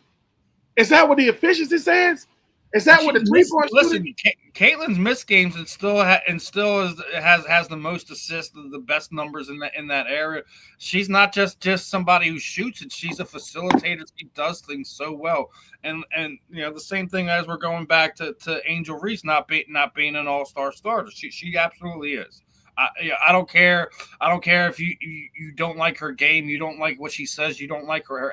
You cannot deny the talent. You can't. We can't sit there and be in this day and age with this much information and sit there and just hate for no reason. I don't care if you're a Caitlin Clark fan or an Angel Reese fan, but we should all respect these athletes because the only way that the WNBA can grow and move forward is if y'all accept each other.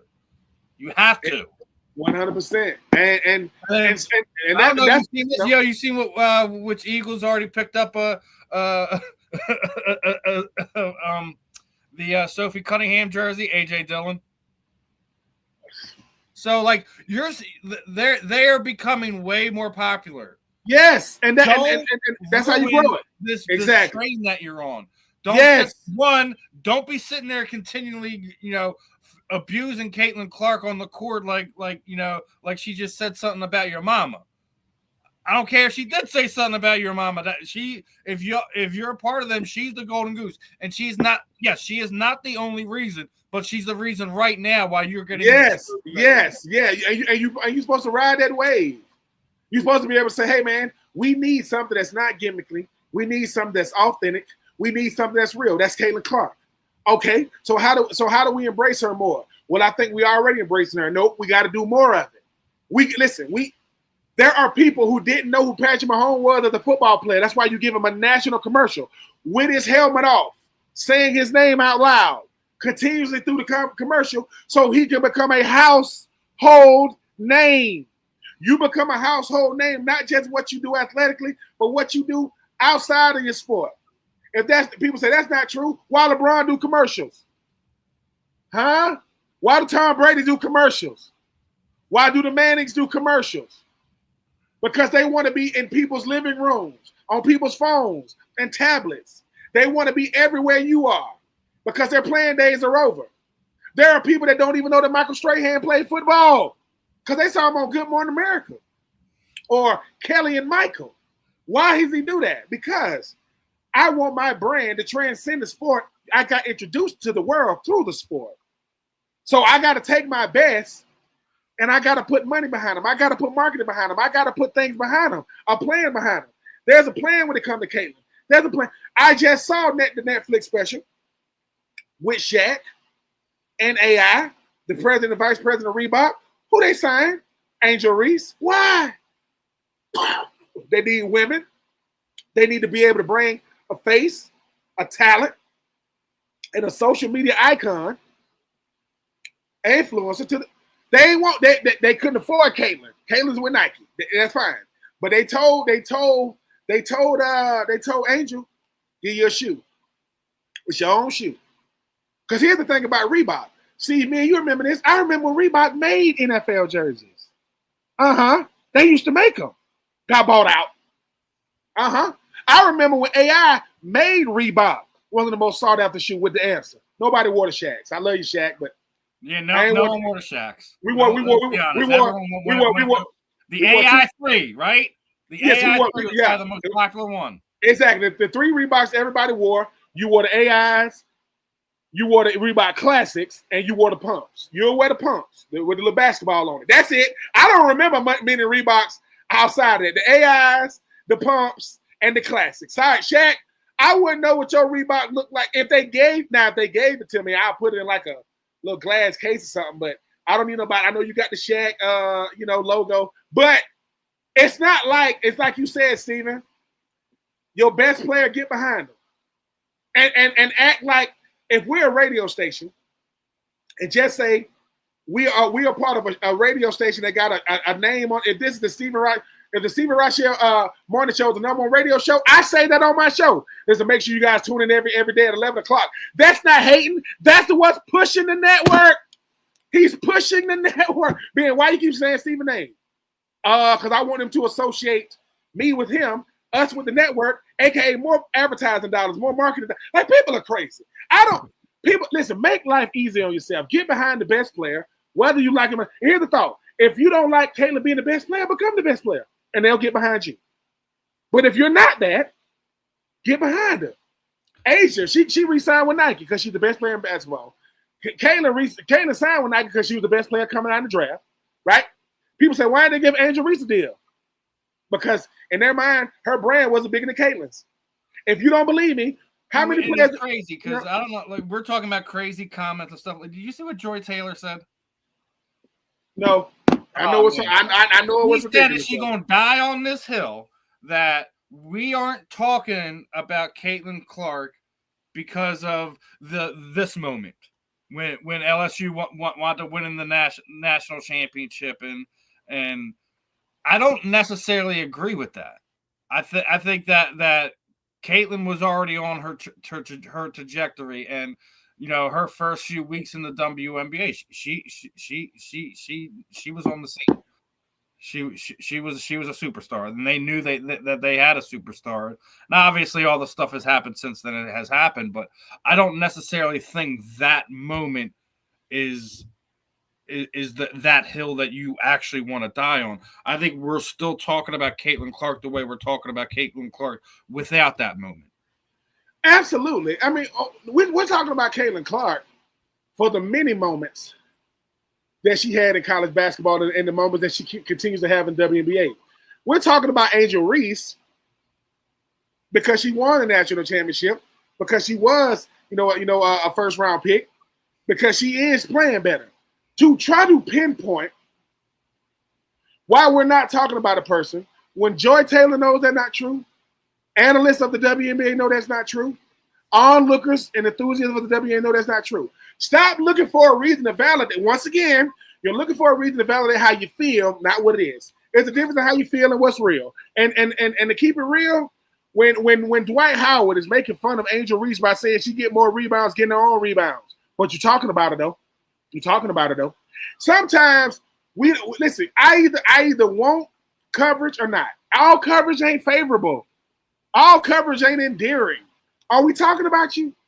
We're talking about you on podcasts, national sports networks, analysts, media personalities. This is outside. Listen, we're not contractually obligated to talk about Caitlin or Angel or Aja or the WNBA, but that's how polarizing y'all are collectively.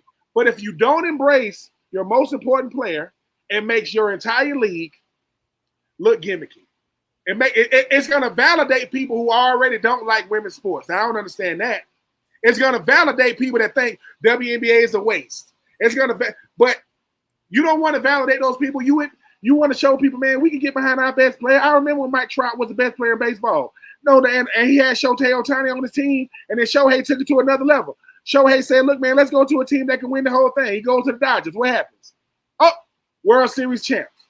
No one is saying that when Mike Trout wasn't at his height, we wasn't blowing up Mike Trout. But that ship is coming on. Mike Trout is still one of the best players in baseball. Make no mistake about it. But Mike Trout is going to get more coverage at a Philadelphia Eagles game or a Philadelphia Eagles Super Bowl than he's going to get playing for the Angels, because the Angels ain't going to do nothing. The Angels are the other team in LA, by the way, people. Yeah, Anaheim is just another. That's LA. They're just not going to do anything. Shohei got tired of being the show, and it had nothing to show for it. So he went over there to the Dodgers. What's going to happen with Caitlin Clark? It's in the WNBA Finals. Are we going to do less coverage? Are we going to say, oh, ladies and gentlemen, welcome to the WNBA Finals with the ninth ranked? The ninth by your peers? Stop it. Come on. That's like saying, hey, man, why do we still care about LeBron? Because he's still productive. He ain't first team All-NBA. He don't got to be. He's still productive. And he's still the most important player in the NBA. He ain't the best no more. He's the most important. And he's going to be that until he leaves. Guess what the NBA does? Hey, man, we show him love. Yeah, sometimes it's sickening. And he needs to stop saying things like ring culture, because I don't know what he's talking about. All right, I'm going to ask you about this one, because we talked about that last week, right? Obviously, for obvious reasons. And he signed his tender to stay there, but it's basically saying he wants to weigh his options because he wants to win another championship. So now the rumor is that the Mavericks could potentially be in contention to grab him. Really? Really? Are we really doing this? So ring culture was a problem last week. I've already said it. People are sitting there saying, Michael Jordan created ring. No, he didn't. He didn't create ring culture. Ring culture is a this generation thing. Yep. So now that being said, if he wants to win another one, I think he just wants to try to push himself above Kobe to get, or at least be on the same level on it. Yeah. Listen, there's things that are unattainable in this life, and you are who you are at this point in time. There's nothing wrong with being, the second or third or fourth best NBA player of all time. You are a generational athlete. You define this generation more. Even though Steph Curry is technically the better champion in this conversation, that LeBron, we talked about this, branding, everything that he does. He is just a giant in that area. You don't have to be the GOAT, dude. You can be the GOAT of sports media management. There's nothing wrong with that. But you're never going to be considered by this generation or the next generation as the greatest basketball player of all time. And if we're technically talking about ring culture, I'm going to say this again. If we're going that route, then Bill Russell has everybody beat. So if he goes to Dallas, I don't want to hear the word that he's sick of ring culture, because you are the poster child for it. You are. Yeah, Draymond Green was recently on the Pivot. Shout out to the Pivot, man. My guys over there, Ryan and Fred T and Shannon, and they asked him about that. They said, man, he said, I understand what LeBron was saying, but he didn't clarify it right. LeBron trying to speak on behalf of players like Chris Paul, like James Harden, like Russell Westbrook, guys that incredible basketball players, but haven't won rings. Well, you need to say that. Like, you need to say, I'm specifically talking about the players. Like, he's saying it doesn't diminish a player's greatness because he didn't win a ring. Well, LeBron, that's not how you felt before you went to Miami. When you went to Miami, it's to solidify your legacy as winning a ring. And you went to 4, you won 2. Then you go over to Cleveland, and you win another. At a certain point, it was Cleveland versus Golden State every year for about 4 years. Then you went to the bubble, went to the Lakers, went to the bubble, and you won another. When you get to talking about things that you benefited from, it is weird. That's like me talking about, players that went, the big-time schools and got drafted being spoiled. Did I go to big-time school? Yep. Was I spoiled? No. Let's speak on behalf of players that should have gotten, the same notoriety and recognition of players that went to big-time schools. Like, LeBron has too big of a voice and a platform to not have this argument put together. Come on, man. This ring culture. What? LeBron. If you don't care about the ring culture, if you go to the Dallas Mavericks, I mean, that's what we're gonna do. We're gonna have a branch off. We're gonna have a branch off of a podcast of the family end called Ring Culture. And we're just gonna be talking about, we don't know what we're gonna be talking about the fact that everybody plays for rings. Not everybody gonna get one. You know what a ring culture really is? A ring culture is like getting married. Everybody don't get married. It ain't for everybody. It ain't gonna happen for everybody. But we don't have a bunch of married people sitting around talking about a bunch of people that ain't married. Where your ring at? What? Everybody don't want one. And LeBron got 4 of them. Now ring culture is a problem. Was it a problem when you was getting yours? Nope. Was it a problem when you was chasing it? Nope. Was it a problem when you got it in the bubble? Was it a problem when you got into Cleveland? Cleveland, this one's for you. Just, if I'm going to speak on behalf of the great players, the Charles Barkleys, the Karl Malones, those type of players who are going to have incredible careers but won't have rings, just say that. Because when you say ring culture is a problem and you don't clarify, people like, what you mean by that? Because I think the players who name are celebrated in that way as if they have one. It's just when we talk about how fandom tears them down. Well, they didn't win a ring though, but they didn't need to. Their play on the court, them in the moments in their career that they made special in their own, is what defines them. Not if they won a championship. I think there was a post, somebody had put something up about Shaquille O'Neal, and he was looking, like specifically in shape at that point in time. And AI was like, the man is the sole reason why I don't have a championship. And Shaq responded like, you don't need one.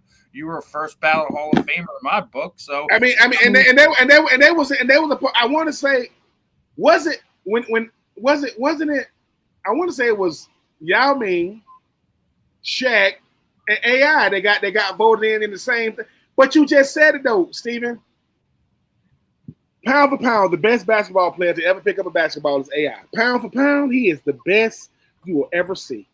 Because he's barely 6 feet tall. He's 160 pounds soaking wet. And he dominated.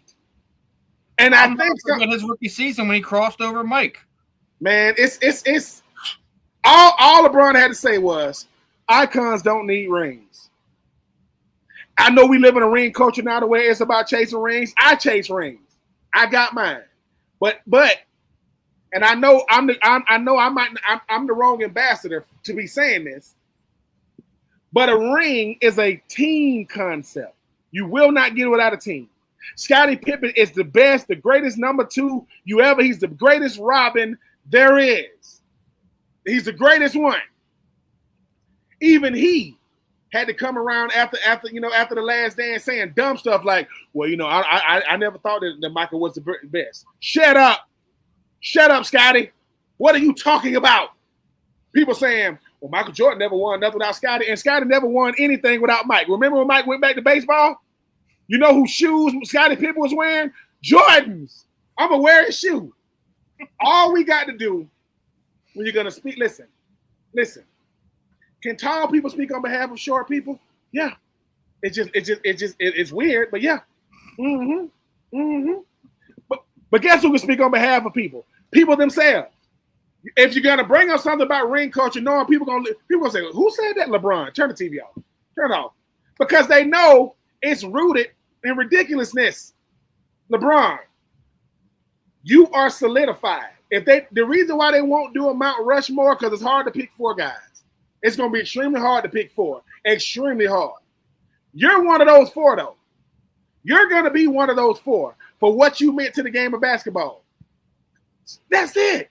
Because if you go to Dallas, it's going to be ring culture with Steven Rychel and Ben Troupe, and we're going to say, we got to talk about this. We're gonna have to trademark ring culture. Good Lord. Welcome to Ring Culture Magazine. What in the world? Come on, man. Stop the nonsense. Stop it. I mean, listen, I'm not going to fault him for trying to go after another championship. That knowing that he can see the writing on the wall that the Lakers are building in a way where he doesn't necessarily have a role there. So I get what he's trying to do, but it makes everything you've said weeks leading up to this as like I said, just more horse manure coming out of his mouth. and sometimes it's better that we just keep our mouth closed and just let things be. I've already said it. He is one of the greatest. It's a rare talent that we get to see. He's like a Pete Rose-esque type of player. He's got all kinds of statistical numbers that are amazing. He's played just about every position there is on the floor. Pete Rose played about just about every position in baseball outside of catcher and pitcher. So it's like, we know you're great. We know you're one of the best guys of all time. You also have the most turnovers. You also have you have negative stats too that put you in these weird conversations. That doesn't take away from the fact that you were an amazing player from the time you were 18 to the time you were 40. You're the Iron Man of basketball. Embrace it. You don't have to be the GOAT. You don't. You really don't. And I don't care if you go to Dallas to chase another championship. I don't care if you go to Miami to chase another championship or you wind up somewhere else. Go chase your championship. Be a competitor. Be the man that who you are. But don't be sitting there getting upset when about ring culture or that you're not the GOAT. You don't need to be. I've said it before. You are an amazing talent. You don't need to be the GOAT. You really don't.